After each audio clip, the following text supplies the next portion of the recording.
नमस्कार मंडळी, कसे आहात? मी शीतल तुम्हा सर्वांचं स्वागत करते आपल्याच लाडक्या चॅनलवरती.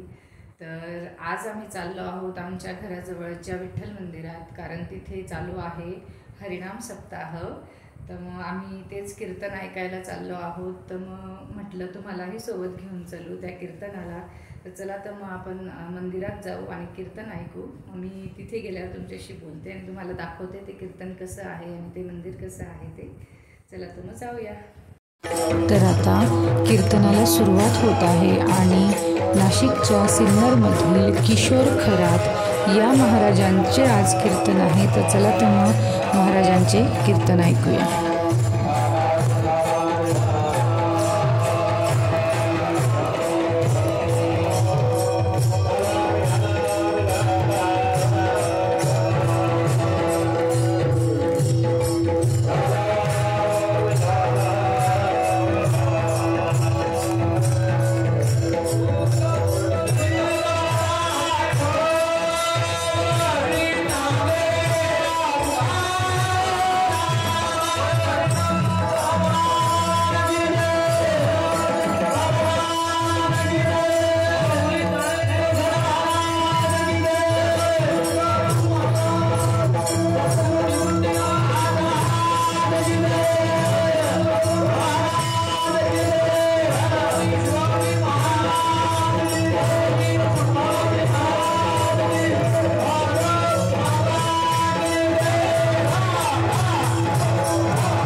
श्रीमंत श्री जगद्गुरु तुकोबाराय महाराजांच्या 4 चरणांचा मी ज्यांनी द्वंद्व आदी करून विकार दूर केलेले आहेत अशा संतांचा सेवक कोणत्या पुण्याने होईल असा भगवंताला प्रश्न विचारणारा, आता भगवंताच्या समोर प्रार्थना करणारा, करुणा भागणारा, मागणी मागणारा अभंग सेवित रिता निवडलेला आहे.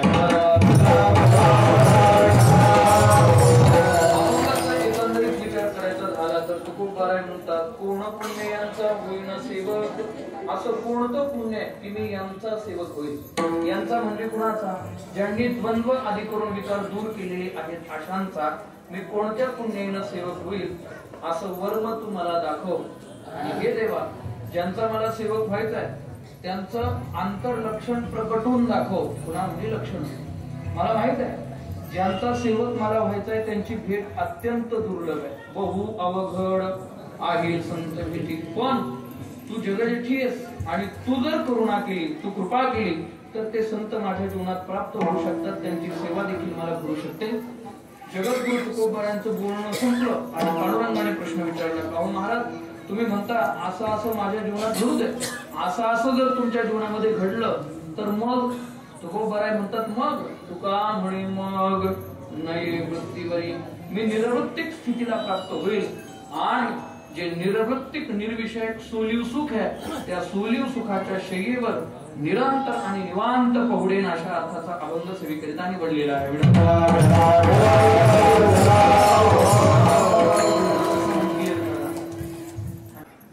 ज्ञानोबाराय म्हणाले, आनंदाचे अवारू मांडू जगा. हे व्यापकत्व ज्ञानोबाराय. जगामध्ये अनेक धर्म आहेत, अनेक देश आहेत, अनेक संस्कृती आहेत, पण कुणीही असलं तरी ज्ञानेश्वरी वाचण्याचा त्याला अधिकार आहे. ज्ञानेश्वरी वाचून तो आनंदी होऊ शकतो ही ज्ञानोबारायांची खात्री आहे. म्हणून जगाच्या बाजारात सगळं मिळतं, सगळ्या सुविधा मिळतात, सगळे सेट मिळतात, पण आनंद मात्र कुठल्याच मॉलमध्ये मिळतो. नाशिक मध्ये एवढे मॉल आहेत, लोकांचे खिशे गरम असतात म्हणून सगळ्या मॉल मध्ये जातात आणि मॉल मध्ये गेल्यानंतर जे पाहिजे ते मिळतं मॉल मध्ये. या विज्ञानाने एवढी प्रगती केलेली आहे, माणसाला जर समुद्रात जायचं असेल तर समुद्राच्या तळाशी तो जाऊ शकतो. माणसाला भूगर्भात कुठं किती जल आहे, पाणी आहे हे सुद्धा कळायला. आकाशामध्ये उंच उंच्या भराऱ्या घ्यायला लागला, पण खराच आहे ना, खराच आहे ना, ते जोरात बिरत नका म्हणून, खरं आज असं ते का सांगतो तुम्हाला हे सगळं. श्रीमद भगवत गीता ही कांडत्रय निरूपिणी. भगवंत सांगतात कांडत्रय निरूपिणी श्रुतीच ही कोडी सर्वाणी. श्रुती माताच आहे श्रीमद भगवत गीता. आणि आपण जे जीवन जगतो ते ही 3 कांडात जीवन जगतो. आपण जे पैसे कमवतो ते ही 3 विभागातच पैसे कमवतो. एक, बुद्धीच्या जोरावर काही लोक पैसे कमवतात, काही लोक शारीरिक परिश्रम करून पैसे कमवतात आणि काही लोक मनाचा, भावनेचा वापर करून पैसे कमवतात.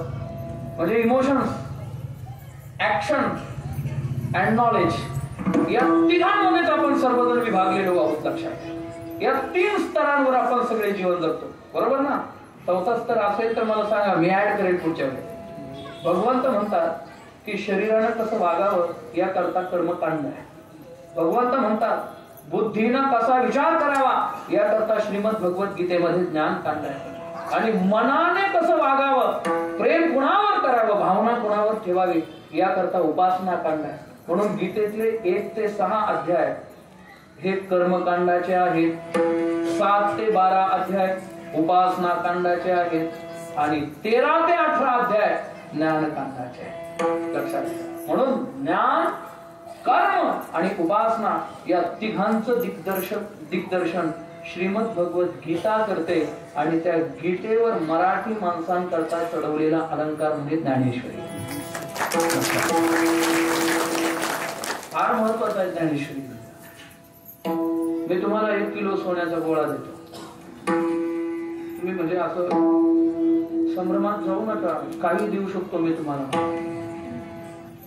1 किलो सोन्याचा गोळा कोणाला पाहिजे?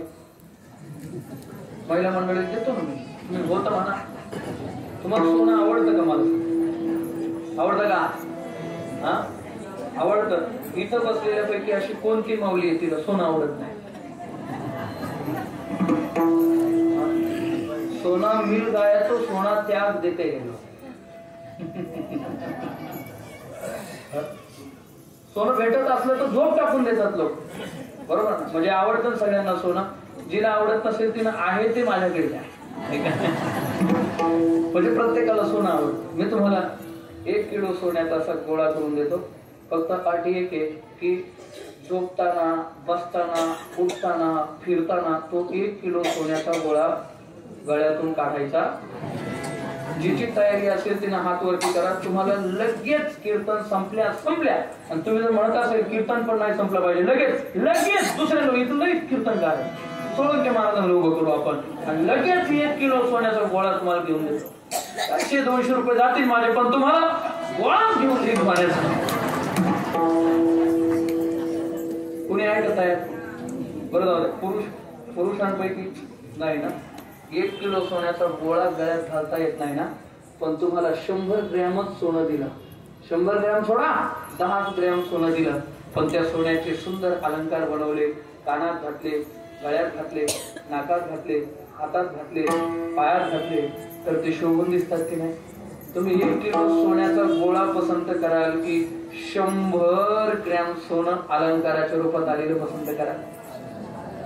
माऊलीने काय केलं माहितीये? श्रीमद भगवद्गीता हा सोन्याचा गोळा होता. माऊली म्हणाले आमच्या मराठी माणसांना हा सोन्याचा गोळा केलवणार नाही, म्हणून या गोळ्याचे अलंकार बनवले.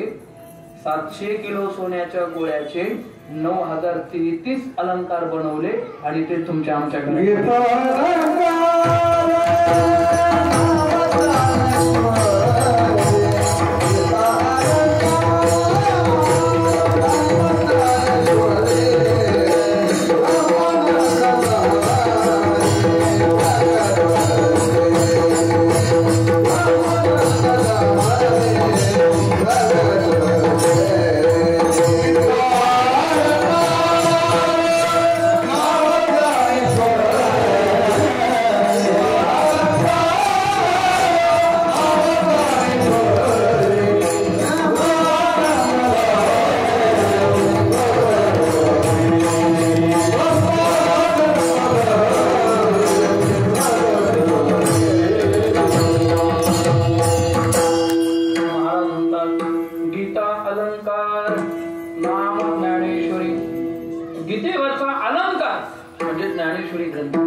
ज्ञानेश्वरी सारखा ग्रंथ अजून जन्माला यायचा आहे.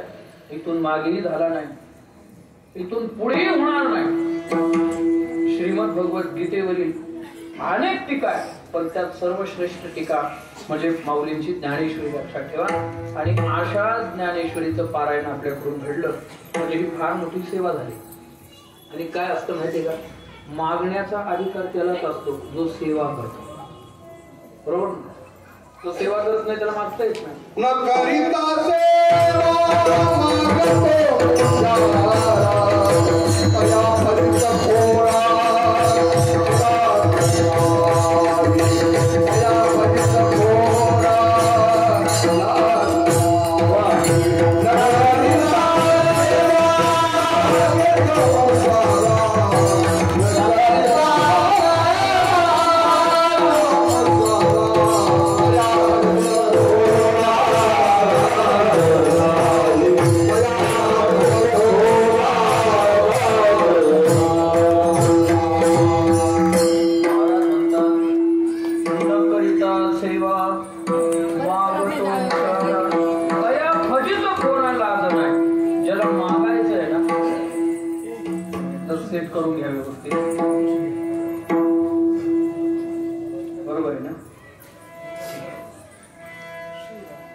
सेवा न करता मागणाऱ्याला बिनलाजा म्हटले.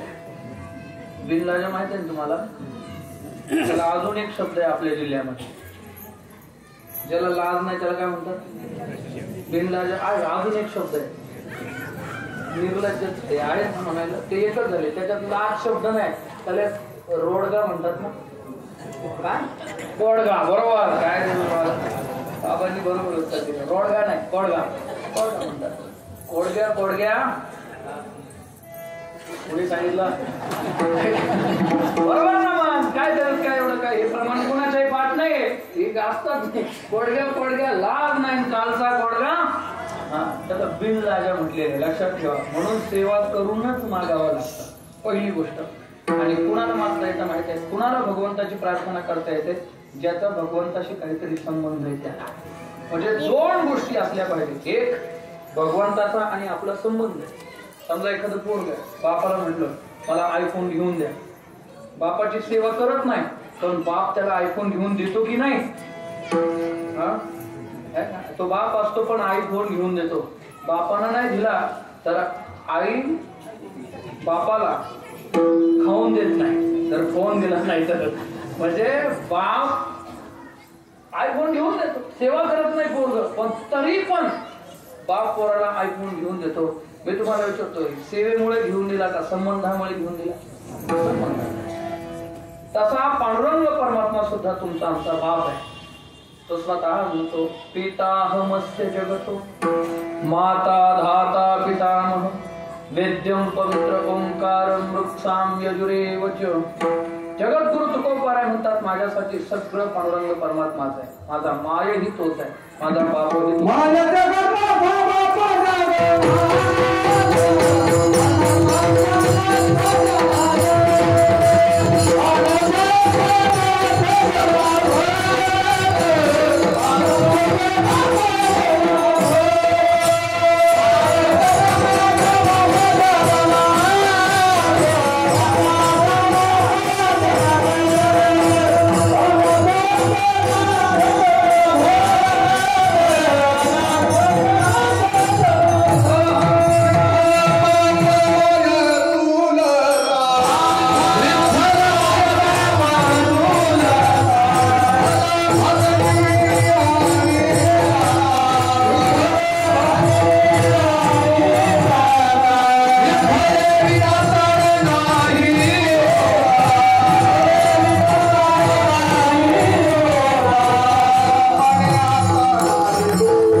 दुसरं गणगोत मला नाही. जवळी विठ्ठल बहीण बंधू बाप आई सकळ गोताचीच साई पारिके काय यायचे नेली. असं महाराज म्हणतात, माझा माय बाप जर कोण असेल तर परमात्मा. तसा आपलाही माय बाप कोण आहे? या जन्मातले जे आई बाप आहेत ना, ते आगंतुक आई बाप आहे. आता या जन्मात आपले जे आई बाप आहे ते मागच्या जन्मात होते का? पुढच्या जन्मात राहतील का? राहतील अशी गॅरंटी नाही. पण अनादी काळापासून तुमचा आमचा मायबाप कोण आहे? कोण आहे? त्वमेव माता त्वमेव बंधुश्च सखा त्वमेव विद्या द्रविणं त्वमेव सर्वं मम देव देव. तोच माता पिता लक्षात ठेवा. मग मायबापाला मागण्याचा अधिकार आहे की नाही आपल्याला? मागितलं पाहिजे. तुकोबाराय म्हणतात, तुका म्हणे आम्ही मागावी लढी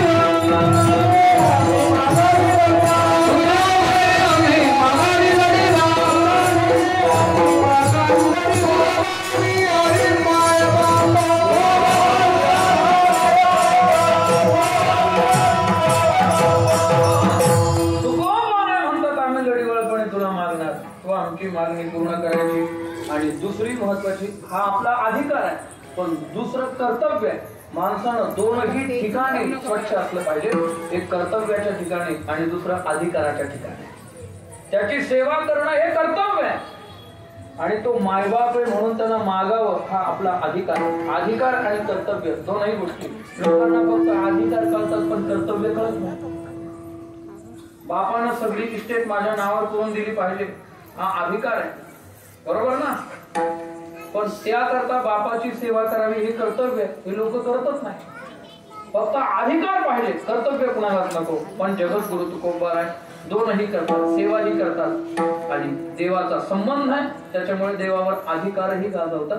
म्हणून आजचा सुद्धा अभंग आहे. या अभंगामध्ये प्रार्थना तुकोबारायांनी सेवा करून सेवक होण्याकरता प्रार्थना केलेली आहे.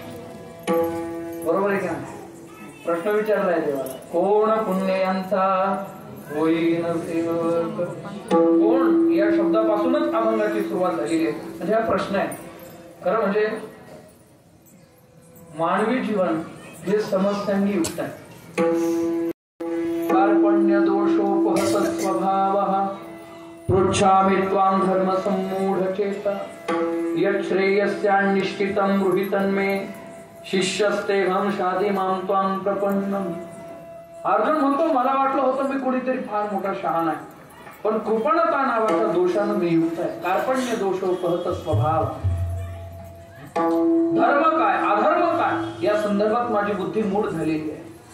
त्यामुळे मी तुला प्रश्न विचारतोय, तूच मला ज्ञान दे. अर्जुनानं शरणागती सपशेल पत्कारली. अर्जुन म्हणतो तू मेहुणा म्हणून ज्ञान देऊ नको, मला तुझा मित्र म्हणून ज्ञान सांगू नको, मला आत्याचा मुलगा म्हणून ज्ञान सांगू नको. लक्षात ठेव, तू म्हणतो ना शिष्य व्हायला पाहिजे, मी तुझा शिष्य व्हायला तयार. शिष्यस्तेहं शादी मां त्वां प्रपन्नम्. शिष्य व्हायला तयार, ज्ञान सांग. देव म्हणाले जर नाही सांगितलं तर काय करशील. त्यावेळी अर्जुन रडायला लागला आणि भगवंताच्या समोर रडत रडत म्हणायला लागला, आई देवा, एखादं बालक आहे 2 महिन्याचा, नुकतंच जन्माला आलंय आणि त्याची आई बाळ 2 महिन्याचं असल्यानंतर वारली. आता त्याची आई गेल्यानंतर जे स्तनपान करणारं बालक आहे त्यानं कुणाकडे पाहून जगावं आणि कसं जगावं सांग. आई मेल्यानंतर 2 महिन्याच्या बाळाची जशी स्थिती होते ना तशी स्थिती माझी होती. अर्जुनाच्या मुखातली उभी. अर्जुन म्हणतो अपत्यासी माये सांडोनिया जरी जाये तरी तो कैसेनी जिये ऐके कृष्ण. हे कृष्ण, अपत्यासी माये सांडोनिया जरी जाये, अपत्याला आई सोडून गेल्यानंतर तो कसा जगेल मला सांग. तसं तू माझ्या प्रश्नाचं उत्तर दिलं नाही तर माझी अवस्था अशी. आणि मग भगवंताला दया आली आणि भगवंतानं दुसऱ्या अध्यायातल्या 11व्या श्लोकापासून ज्ञान द्यायला सुरुवात केली. काय म्हणतात भगवंत, अशोचानंद शोचस्त्वं प्रज्ञावादांश्च भाषसे गता सुणगतांश्च नानु शोचन्ति पंडिताः.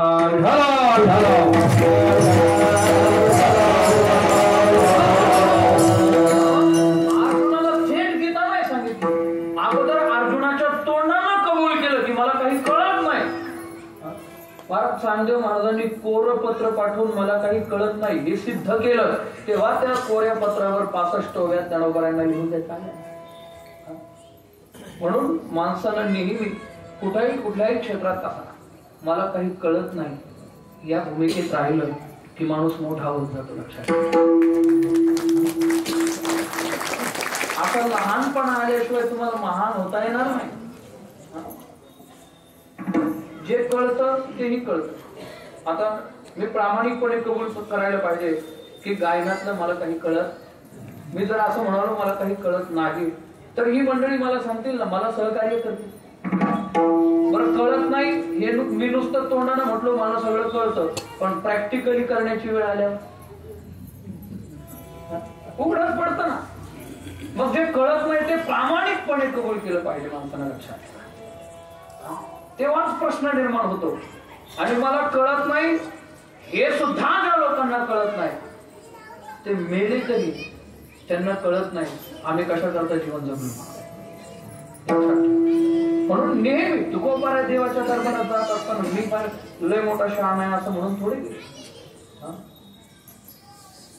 कायम कृपणतेचा भाव. ती षडविधा शरणांगती सांगितलेली आहे. त्याच्यामध्ये असं सांगितलंय, असं वर्णन केलेलं आहे, कार्पण्यम आत्मनिक्षेप षडविधा शरणांगती. कार्पण्यम म्हणजे मला काही कळत नाही, मी कृपण आहे. तुकोबारा सुद्धा भगवंताच्या समोर जात असताना बोलता मला काही कळत नाही देवा. शरण आलो ने नतपणे, शरण आलो ने नतपणे,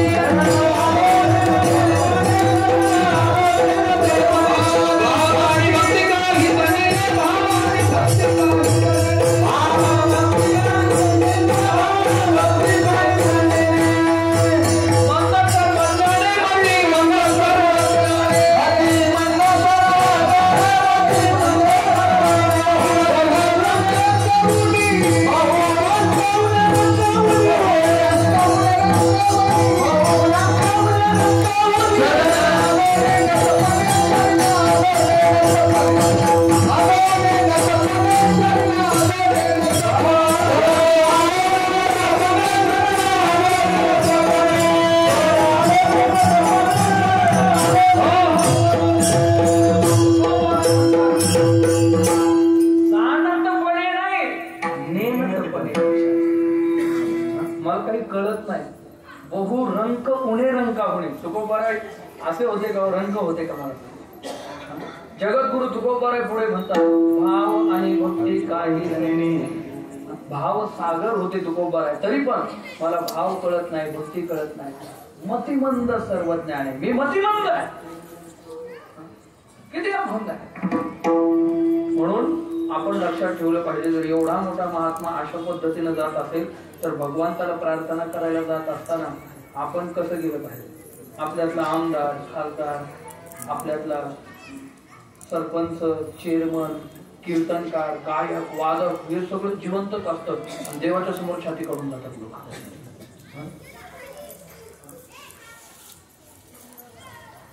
आपली काय ख्यातीवर असं छाती काढून जायला पाहिजे.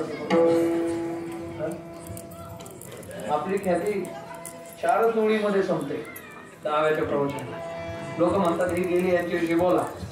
मग ते सांगतात हे अमक्या अमक्या तारखेला जन्माला आले, एवढे एवढे कुटाने गेले, मोकार कुटाने खाली.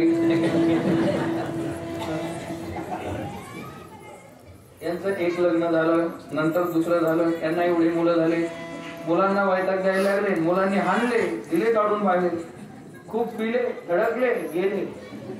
काय आपलं मला तरी पण लोक देवाच्या समोर जात असताना. म्हणून एक लक्षात ठेवा, माणसानं मला काहीच कळत नाही असा भाव नेहमी अंतःकरणामध्ये ठेवला तर माणसं नेहमी नवीन नवीन शिकत जातात. नवीन नवीन शिकायला आपल्यामध्ये आपण नेहमी अपडेट होत जातो. बरं कितीही कळालं तर उद्या वेगळंच येतं ना ज्ञान. आता इथं बसलेले बाबा यांच्या इतकं कुणालाच कळत नव्हतं त्यांच्या काळात, पण आता त्यांना म्हटलं गुगल मॅप काढा, येईल का? जमेल का मला सांगा बरं. आता मच्छिंद्र भाऊ एवढं चांगलं गातात, आता त्यांच्या काळात जे होतं त्यांना ते जमेल, पण आता जर त्यांना म्हटलं ऍक्टोपॅड वाजवा, जमल का त्यांना? नाही जमू शकत. बापू पप्पा जितका चांगला वाजवता त्यांना म्हटलं ऍक्टोपॅडवर पप्पाची बोट खेळत ते इलेक्ट्रॉनिक आलंय ते करून नाही. रोज नवीन काहीतरी अपडेट असते. त्याच्यामुळे मला सगळं येतं असं म्हणायचं नाही. या जगामध्ये परिपूर्ण फक्त परमात्मा आहे. लक्षात ठेवा. कोटे काही कोटे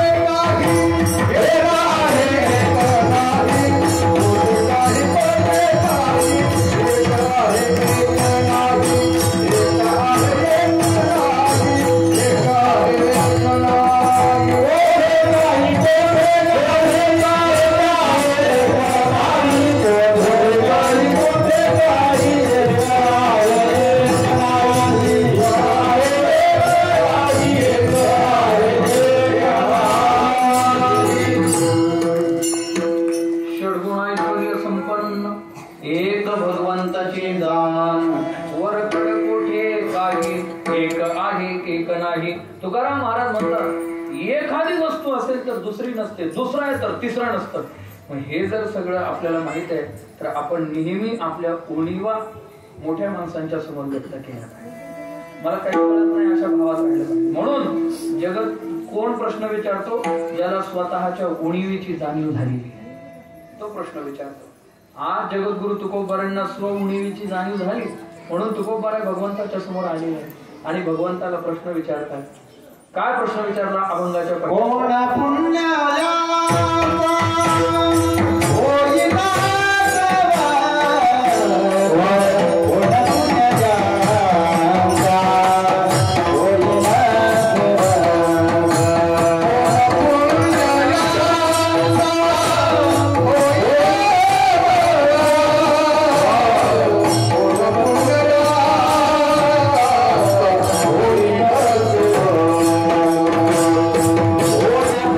Yeah.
म्हणतात कोण पुण्य यांचा होईन सेवक.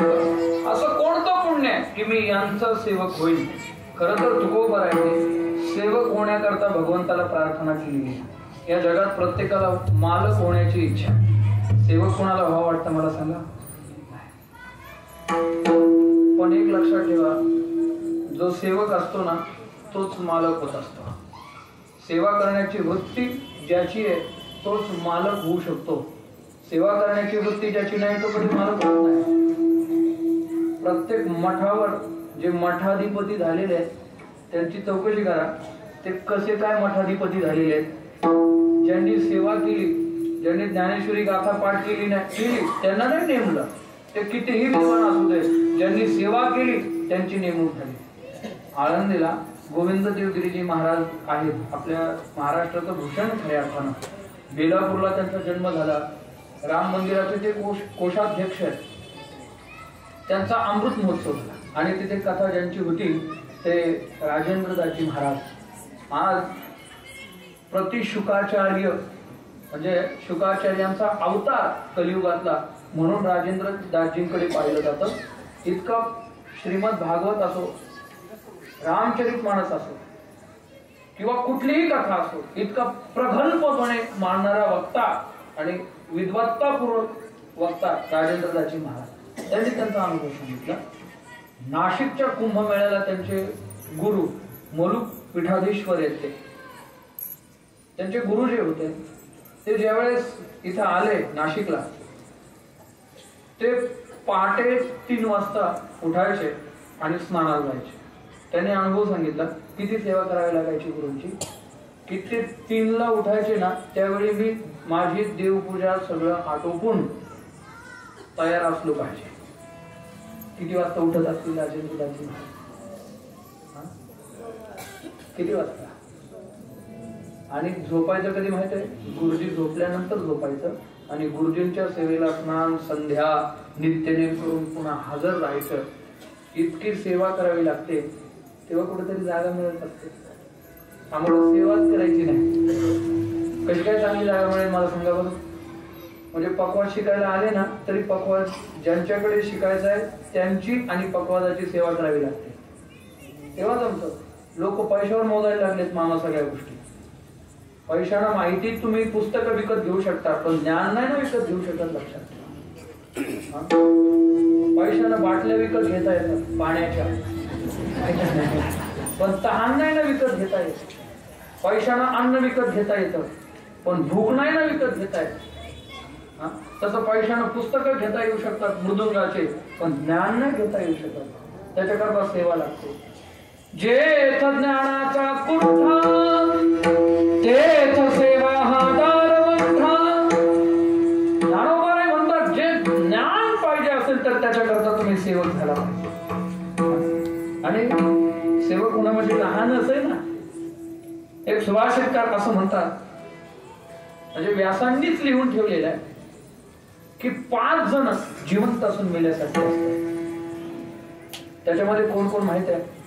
नित्य सेवक हा. एवढंच सांगतो, बाकीचे 4 महाराज उद्या सांगतील तुम्हाला. नित्य सेवक हा, जो नित्य सेवा करतो, नित्य सेवक असतो ना तो फक्त जिवंत असतो. त्याचं शरीर जिवंत असतं पण तो मेलेला असतो. कारण सेवकाला स्वतःचं मन नसतं. तुम्ही कुठल्याही मोठ्या माणसाच्या सोबत राहून पहा, त्याच्या मनानं काही करता येत नाही. आमचे चुलते कॅप्टन अशोक कुमार खरात आहे.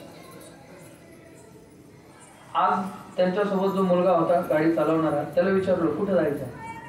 तो म्हटला माझ्या हातात फक्त स्टीरिंग. कुठं जायचं हे मी ठरवणार नाही. कुठल्याही महान व्यक्तीच्या सोबत तुम्ही राहा, त्याला स्वतःचं मन नसतं. सेवकाला स्वतःचं मन नसतं. जिकडे आदेश झाला तिकडे जावं लागतं. मला वाटतंय आता 3 ते 6 पहावा. आपलं 3 ते 6 नाही 7 ते 9 कीर्तन ऐकावं असं मला वाटलं. पण मी ज्यांचा सेवक आहे त्या स्वामींना जर दुसरीकडे जायचं असेल तर मला वाटून फायदा काय. सेवकाला मन नसतं. लक्षात ठेवा. सेवकाचं मन म्हणजे स्वामीचं मन, तेच सेवकाचं मन असतं. किती कठीण आहे सेवा करणं. तरी पण तुकोबाराय म्हणतात कोण पुण्य यांचा होईन, असं कोणतं पुण्य की त्या पुण्याच्या जोरावर मी यांचा सेवक होईल. हे बघा, सर्वसामान्य माणसांचा सेवक होण्यात काही अर्थ नाही. माणसानं सेवक व्हायचं असेल, नतमस्तक व्हायचं असेल, तर ज्याच्या चरणावर नतमस्तक व्हायचंय ते चरण सुद्धा पवित्र असले पाहिजे. लक्षात ठेवा, जे पाय बरबडलेले त्या पायांवर लीन होऊन तुम्हाला काय मिळणार आहे मला सांगा, काय भेटणार आहे तुम्हाला? मला स्वाभिमान असला पाहिजे या बाबतीत. मी तुम्हाला खरं सांगतो, कुठेही नाही. ज्यावेळेस तुम्हाला तशी दशा प्राप्त होईल, अवघे देखील जन ब्रह्मरूप, त्यावेळी गाढवाच्या पण पाय पडलं तर काही हरकत नाही. पण नारायण आडला म्हणून गाढवाचे पाय धरायचे असं चालत. योग्य अयोग्य आपण तपासलं पाहिजे. छत्रपती शिवाजी महाराजांच्या जीवनातली छोटी घटना सांगतो. आदिलशहाच्या दरबारी होते छत्रपती शिवरायांचे वडील शहाजीराजे, बंगळुरूला असताना. आणि आदिलशहाच्या दरबारामध्ये बाल शिवाजीला घेऊन गेले. आणि बाल शिवाजीला आदिलशहा समोर उभं केल्यानंतर अशी पद्धत होती त्या काळात, मुद्रा करायचा आदिलशहाला. 10 पावलं रिटर्न पाठीमागे यायचं, त्यांचा उपमर्द होऊ नये म्हणून. आणि पुन्हा मग तिथून पाठ फिरवायची आणि मग निघून जायचं. इतकी कडक शिस्त होती. शहाजीराजेंनी मुद्रा केला आणि शिवाजी महाराज जवळ उभे होते. त्यांना सांगितलं कर मुद्रा. ताट मानेनं उभं राहिले बादशाह. नाही केला मुद्रा. हातानं असं डुसण्या दिल्या, कर कर, काय वाटेल, मी इमानी इतबारी सेवा करतो आदिलशहाची, तू जर मुद्रा केला नाही तर माझ्या इज्जतीचा पंचनामा होईल, कर मुद्रा. पण शिवरायांनी काही मुद्रा केला नाही आणि तिथं जागेवर पाठ दाखवून पाठीमागे गेले. शहाजी महाराजांना राग आला. शहाजीराजे तिथून तर घरी येईपर्यंत बोलत होते शिवाजी महाराजांनी. आणि घरी येऊन आईकडे तक्रार केली, बघ ना किती उदांड झालाय, मी ज्या स्वामीची सेवा करतो त्या स्वामीने मुद्रा केला नाही, त्या स्वामीच्या काय विनय नाही, नम्रता नाही, किती उदांड आहे, एवढाच मुलगा कसं व्हायचं याचं पुढे जाऊन, असं म्हणाले. आणि जिजाबाईने काय सांगितलं माहित आहे? जिजाबाई म्हणाल्या, का रे शिवाजी, का मुद्रा केला नाही आदिलशहाला? त्यावेळी मुखातले काय वाक्य माहिती बाल शिवाजीच्या? बाल शिवाजी म्हणाले, देशाचा राजा नाही देशहीन होऊ काही. बखरकरांनी लिहून ठेवलंय, देशाचा राजा नाही देशहीन होऊ कैसा, धर्माचा राजा नाही धर्महीन होऊ कैसा.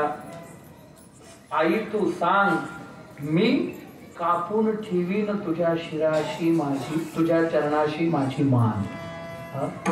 आई तू जर सांगितलं तर माझी मान तुझ्या चरणावर समर्पित करेल, पण आयऱ्या गैऱ्याचा मी सेवक होणार नाही. हा स्वाभिमान छत्रपती शिवाजी महाराज. आणि आम्हाला 500 आणि अर्धा वडापाव भेटला तरी आम्ही कुणाची सेवक?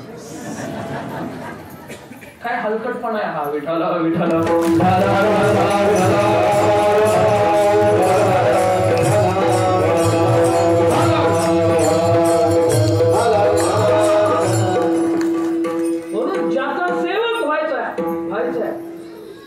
तो अधिकारी असला पाहिजे. कोणाचाही सेवक होऊन काही फायदा नाही.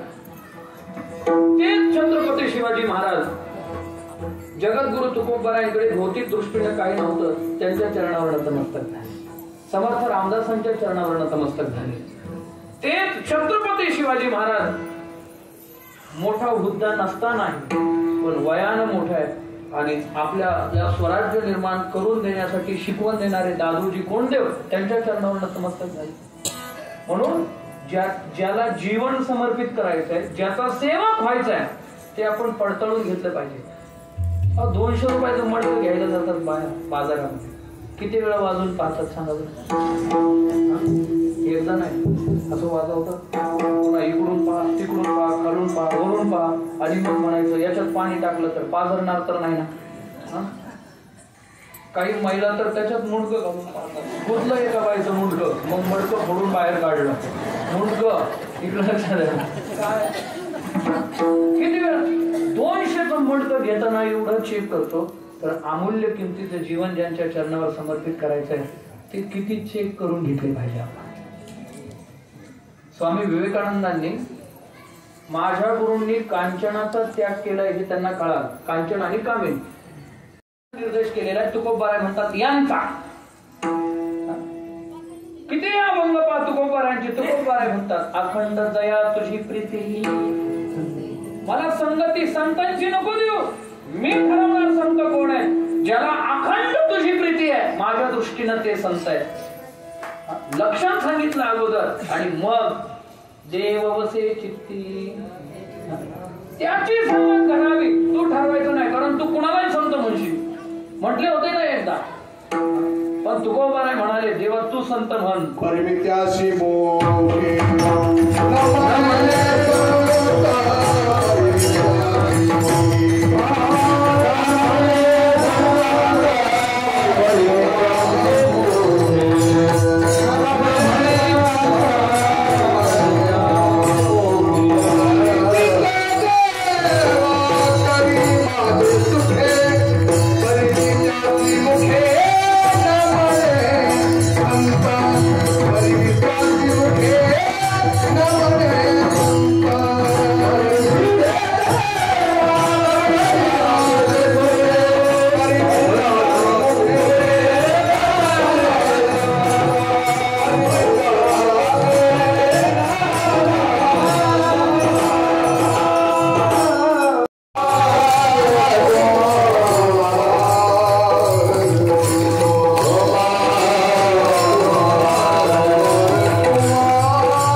काल्याचं कीर्तन, पालखी राहते आणि संध्याकाळी असे वेगवेगळे खेळ खेळले जातात या मंदिरात. या मंदिराचं सध्या बांधकाम चालू आहे, तर मग आता खेळ खेळले जात आहे. नंतर मग महाप्रसाद राहील.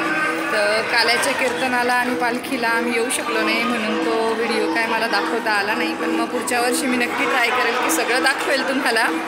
आता हे खेळ चालू आहेत, तर ते सुद्धा तुम्ही एन्जॉय करा आणि नंतर आम्ही महाप्रसाद घेऊ आणि मग घरी जाऊ.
जसं की तुम्ही पाहू शकतात, हा अखंड हरिनाम सप्ताह लोकांनी खूप उत्साहाने आणि आनंदाने मनवला आहे.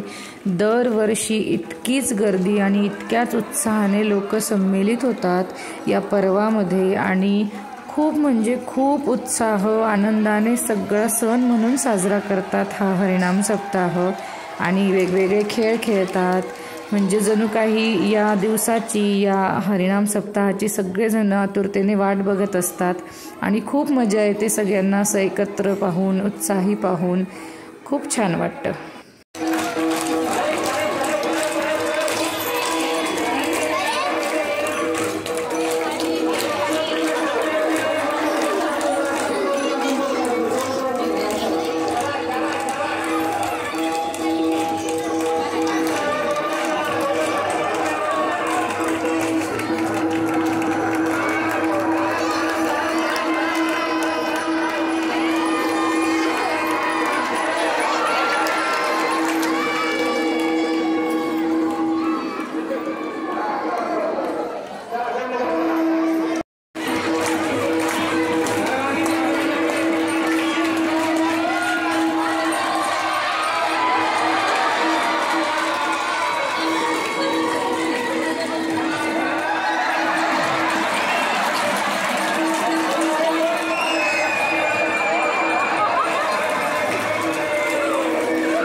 नंतर मग सगळे खेळ संपले आणि या कार्यक्रमाची सांगता झाली आणि मग त्यानंतर सगळ्यांनी मिळून विठ्ठलाची आरती केली आणि आरती झाल्यानंतर मग सगळ्यांनी महाप्रसाद ग्रहण केला आणि सगळेजण मग आपापल्या घरी गेले.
आशा करते की तुम्हाला आजचा कार्यक्रम, हे कीर्तन, सगळ्यांचा उत्साह, हे खेळ, आजचा हा व्हिडिओ तुम्हाला आवडला असेल तर नक्की लाईक करा, शेअर करा आणि ज्यांनी कोणी सबस्क्राईब केलं नसेल अजूनपर्यंत तर त्यांनी नक्की सबस्क्राईब करा. असेच छान छान व्हिडिओ घेऊन मी पुन्हा येते तुमच्या भेटीला. तोपर्यंत तुमची काळजी घ्या आणि विठ्ठलाचे नाम स्मरण करत आनंदी रहा. जय जय विठ्ठल, जय हरी विठ्ठल. धन्यवाद.